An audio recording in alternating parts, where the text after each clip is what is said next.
आज मैं आपको इस वीडियो के माध्यम से इतना योग्य अवश्य बना दूंगा कि आप अपनी ओसीडी के मनोवैज्ञानिक खुद बन जाएंगे। दोस्तों, मैं मनोविज्ञान के क्षेत्र में पिछले 35 वर्ष से ज़्यादा काम कर रहा हूं और ये एक लंबा अनुभव तो है ही, बल्कि ये बहुत गहरा भी है, क्योंकि मेरे अनुभवों में दुनिया भर में हो रही रिसर्च और मेरी समाज सेवा की भावना का समावेश है। इसलिए मैं पिछले कुछ समय से आप तक लगातार वीडियोस भेज रहा था जो ओसीडी से निपटने की शानदार टेक्निक्स दुनिया भर में पाई जाती हैं। किंतु पिछले कुछ समय से मैं एडमिनिस्ट्रेशन में इतना व्यस्त हो गया कि मैं आप तक नहीं पहुंच सका। Now I am back. अभी मैं आपसे ओसीडी को ठीक करने के, इसको मैनेज करने के लिए और ये दोबारा से ना हो इसके बारे में आप लोगों से सेशन कर रहा हूं। इस सेशन में हो रही लेटेस्ट रिसर्च के बारे में बात कर रहा हूं और आज मैं आपको इस वीडियो के माध्यम से इतना योग्य अवश्य बना दूंगा कि आप अपनी ओसीडी के मनोवैज्ञानिक खुद बन जाएंगे और आप इसे घर पे बैठे बैठे काफ़ी हद तक मैनेज कर पाएंगे, क्योंकि बहुत सारे लोगों के पास मनोविज्ञान की सुविधा उपलब्ध नहीं है। दोस्तों, अगर आपने अभी तक मेरा YouTube चैनल सब्सक्राइब नहीं किया है तो कृपया करके इसे सब्सक्राइब कीजिएगा।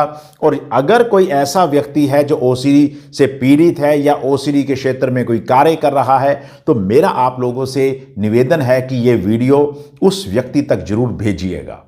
सबसे पहले मैं आपको ओसीडी के क्षेत्र में उन दो भ्रांतियों के बारे में बता रहा हूं, उस मिसकंसेप्शन के बारे में बता रहा हूं जो लोगों ने बड़ी मात्रा में फैला रखी है।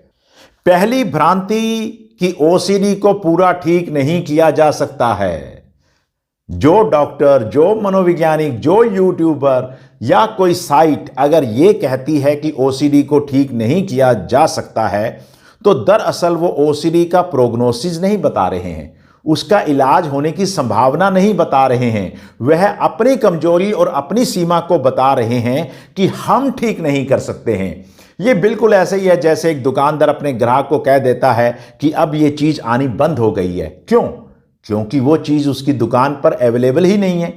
इसलिए अपने मन से यह बात, ये भ्रांति निकाल दीजिएगा और आज से ये मानना शुरू कर दें कि आप ठीक हो सकते हैं और इस सेशन के अंत तक आपको इस बात का विश्वास भी हो जाएगा।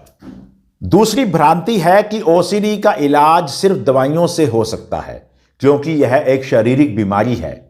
आपको आज यह समझना होगा कि ओसीडी केवल एक शारीरिक बीमारी नहीं है जो केवल दवाइयों से ठीक होगी।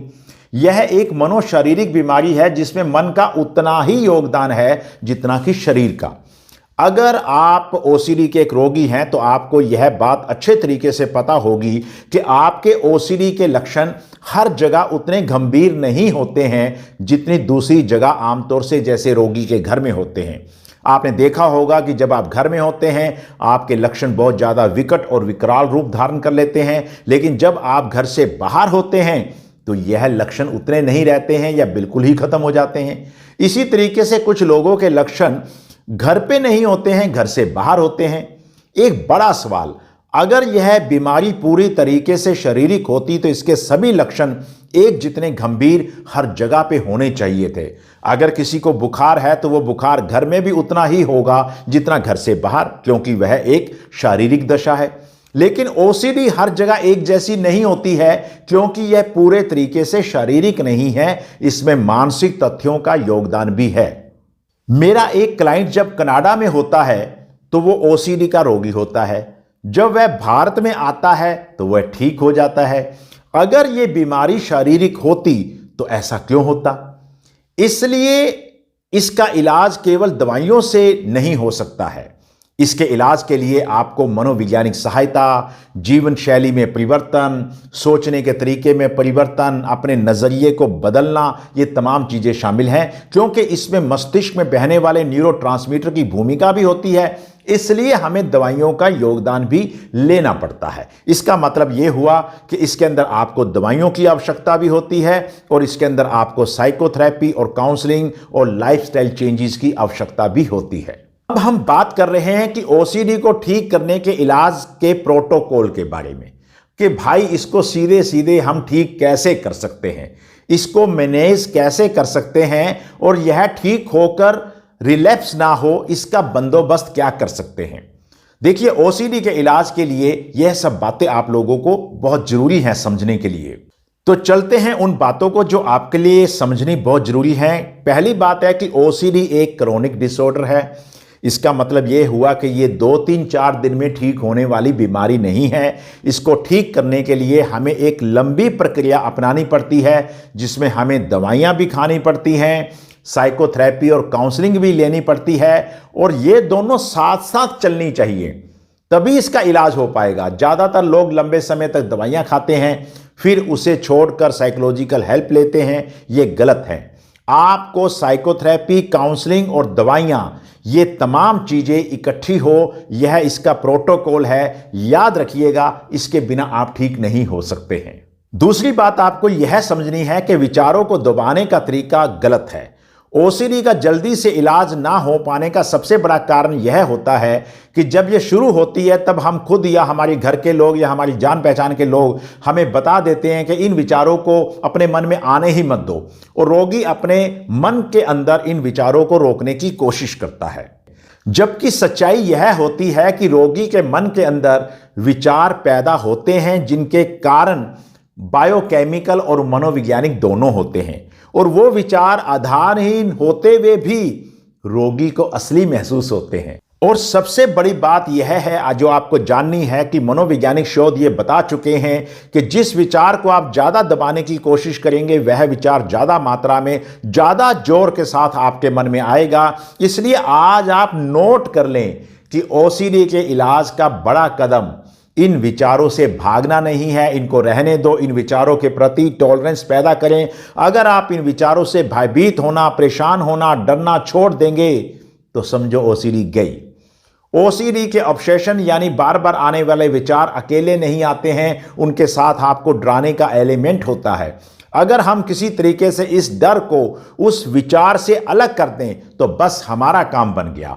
ओसीडी को ठीक करने का सबसे बढ़िया तरीका है ईआरपी थेरेपी।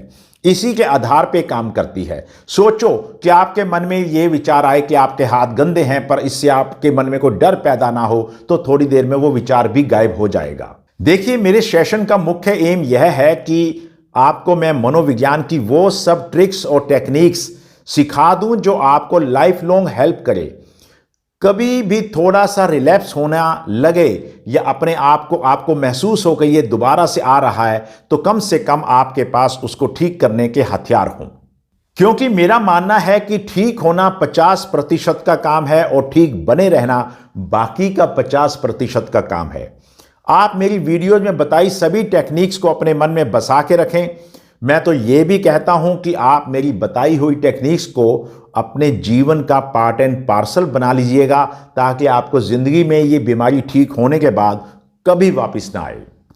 ओसीडी को ठीक करने में कॉग्निटिव बिहेवियरल थेरेपी यानी सीबीटी का बड़ा महत्व है, और सीबीटी का मतलब है सोचने का तरीका बदलना।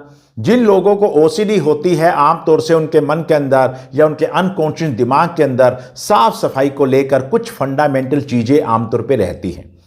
इसीलिए कोविड के बाद ओसीडी में काफी इजाफा भी हुआ है। आपने अपने सोचने के तरीके को सकारात्मक बनाना है।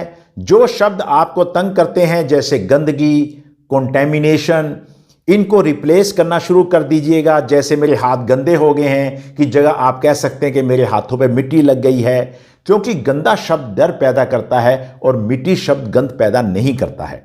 इसी तरीके से आप और बहुत सारी शब्दों को रिप्लेस करके जो शब्द आपको तंग करते हैं, उन शब्दों को रिप्लेस करके आप उनकी जगह नए शब्द बना लीजिएगा। तो आप थोड़ी थोड़ी सीबीडी का काम अपने घर में भी कर सकते हैं। ओसीडी को ठीक करने की एक विधि अपने इमोशनल माइंड की सक्रियता को, एक्टिवनेस को कम करना भी है।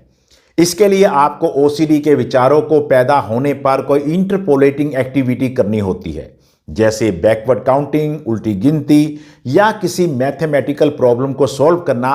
क्योंकि जब आप ऐसा करते हैं तो आपका इमोशनल माइंड कम सक्रिय हो जाता है। मूल बात यही है कि मन में आने वाले हर ऑब्सेशन से भागना नहीं है, बल्कि उस ऑब्सेशन से जुड़े इमोशनल भाग को आपने दूर करना है। आपको बहुत बहुत शुभकामनाएं। अगले सेशन में जब हम मिलेंगे तब हम और नई बातें लेकर आएंगे। और याद रखिएगा, अब आपकी इस ठीक होने की जर्नी में मैं आप लोगों के साथ हमेशा खड़ा रहूंगा।